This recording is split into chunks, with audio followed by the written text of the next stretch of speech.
A former British record holder, Lee Jackson is one of the UK's best-known carp anglers, a man who's fished hard for over a quarter of a century.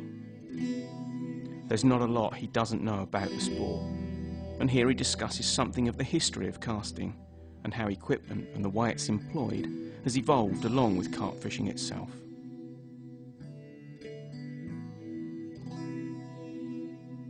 And in the early days, I think a 1 3/4 pound test curve rod was considered the average.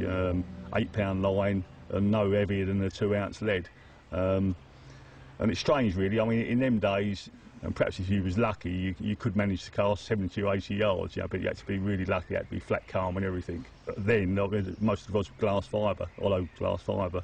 And then like the carbon thing started and it made casting so much better, and then really, I mean, rods gradually crept up in test curve. They went up to sort of, the average test curve was 2 1/4.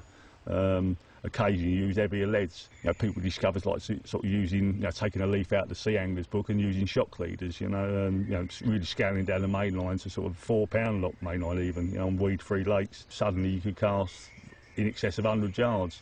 And like materials of rods have evolved so much, reels have got better.